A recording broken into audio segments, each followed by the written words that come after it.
વિદ્યાર્થી મિત્રો, ધોરણ 12 વિજ્ઞાન ફિઝિક્સની અંદર પ્રકરણ 1ના MCQ. આ MCQ ચેપ્ટર આધારિત છે, એટલે આપણે એમાંથી તૈયારી કરીશું. પહેલો MCQ છે, પદાર્થ પરના વિદ્યુતભારને પારખવા માટે વપરાતા સાદા ઉપકરણને ખાલી જગ્યા કહે છે, તો ઇલેક્ટ્રોસ્કોપ કહેવાય. બીજો MCQ છે, -1 કુલમ વિદ્યુતભારમાં લગભગ કેટલા ઇલેક્ટ્રોન હોય છે, તો Q = NE સૂત્રનો ઉપયોગ કરી Nને સૂત્રનો કરતા બનાવી અને સૂત્રની અંદર તમે કિંમતો મૂકો તો એનો જવાબ છે 6.25 × 1018. ત્રીજો MCQ, જો કોઈ પદાર્થમાં N1 ઇલેક્ટ્રોન હોય અને N2 પ્રોટોન હોય તો પદાર્થ પરનો કુલ વિદ્યુતભારનો જથ્થો ખાલી જગ્યા, તો Q = N2E + N1 - E થાય અને એનું સૂત્ર બને Q = N2 - N1E થાય. ચોથો, 1 કુલમ એ એટલો વિદ્યુતભાર છે કે જે તેટલા જ મૂલ્યના બીજા વિદ્યુતભારથી શૂન્યાવકાશમાં 1 મીટર અંતરે મૂકતા ખાલી જગ્યાનું વિદ્યુત બળ અનુભવે છે. તો F = kQ1Q2/r². Kની કિંમત 9 × 10⁹, Q1 Q2ની કિંમત મૂકો અને Rની કિંમત 1 છે, એનો વર્ગ થાય તો = 9 × 10⁹. હવે સમાન વિદ્યુતભારો છે તેમની વચ્ચે આટલું અપાકર્ષણ બળ લાગે.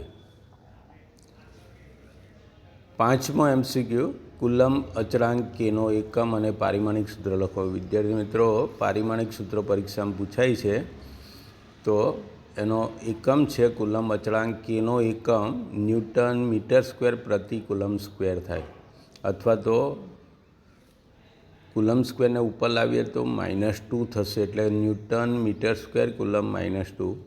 એનું પારિમાણિક સૂત્ર છે, બળનું સૂત્ર મૂકો, અંતરનો વર્ગ છે એનું સૂત્ર મૂકો અને વિદ્યુતભારનું Q પરિમાણ લઈને ગણીએ તો M1 L3 T-2 Q -2. હવે MCQની અંદર Q પરિમાણ લખો તો આ સૂત્ર લખવાનું અને Q = IT લઈએ, I એટલે એમ્પિયર થાય અને ટાઈમ T, તેનું પારિમાણિક સૂત્ર M1 L3 T-4 A -2 થાય. ε0નો એકમ અને પારિમાણિક સૂત્ર લખો.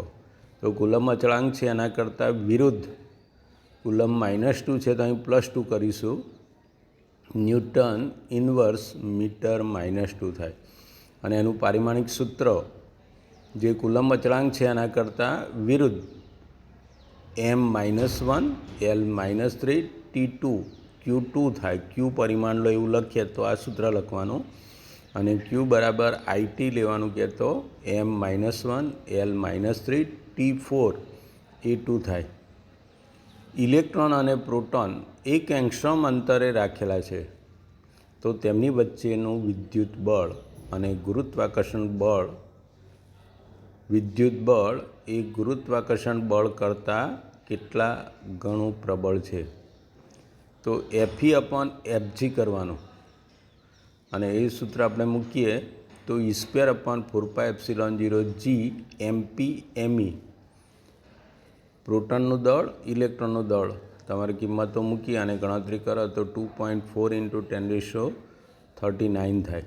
ઉદાહરણ 1.3 આપેલું છે, r અંતરે રહેલા 2 પ્રોટોન વચ્ચે લાગતા વિદ્યુત બળ અને ગુરુત્વ બળનો ગુણોત્તર ખાલી જગ્યા, તો Fe/Fgનું મૂલ્ય લેવાનું. એ બંનેની કિંમતો તમે મૂકો છો તો 1.3 × 1036. એ પણ દાખલો જ છે. વિદ્યુત ફ્લક્સ ફાઈનો એકમ અને પારિમાણિક સૂત્ર લખો.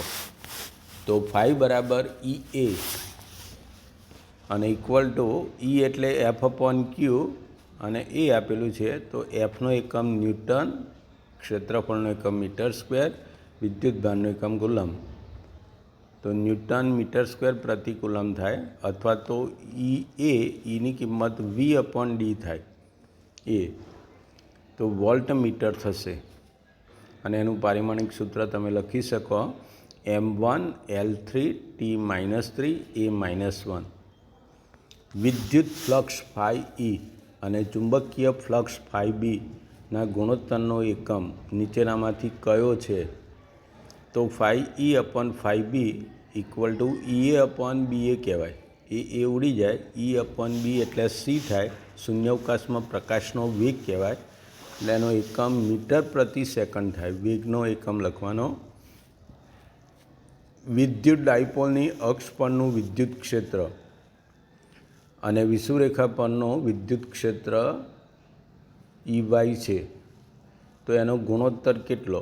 EX/EYનું મૂલ્ય લેવામાં આવે તો 2 થાય, અને EY/EX પૂછે તો 1/2 લખવાનું.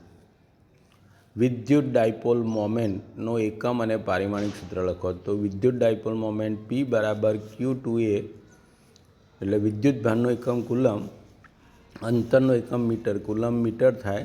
એનું પારિમાણિક સૂત્ર Q પરિમાણ લઈએ તો M0L1 T0 Q1 થાય, અને Q = IT લેવામાં આવે તો M0L1 T1 A1 થાય.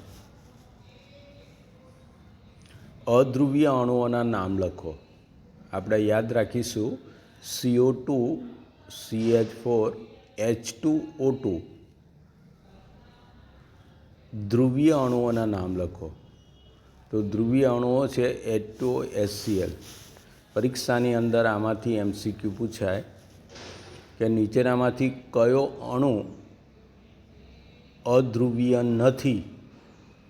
તો આપણે આ યાદ રાખીએ તેના ઉપરથી આનો જવાબ લખી શકીએ. 15મો MCQ છે વિદ્યુત ક્ષેત્રનો એકમ અને પારિમાણિક સૂત્ર. E = F/Q. F ન્યૂટન પ્રતિ કુલમ અને E = V/D વોલ્ટ પ્રતિ મીટર એનો એકમ થઈ શકે. એનું પારિમાણિક સૂત્ર તમે મૂકી શકો, બળનું સૂત્ર, અને Q એટલે IT થાય, તો M1L1 T-3A-1 થાય. રેખીય વિદ્યુતભાર ઘનતા એટલે લેમ્ડા કહેવાય. પૃષ્ઠ વિદ્યુતભાર ઘનતા એટલે સિગ્મા કહેવાય, અને કદ વિદ્યુતભાર ઘનતા રો કહેવાય. એના એકમો અને પારિમાણિક સૂત્ર, તો લેમ્ડા = Q/L કહેવાય, કુલમ પ્રતિ મીટર થાય, અને એનું પારિમાણિક સૂત્ર M0L-1. Q એટલે IT થાય, T1 A1 થાય. સિગ્મા = Q/A થાય, કુલમ પ્રતિ મીટર સ્ક્વેર, અને એનું પારિમાણિક સૂત્ર M0L-2 T1 A1 થાય. રો Q/V થાય, કુલમ પ્રતિ મીટર ક્યુબ થાય.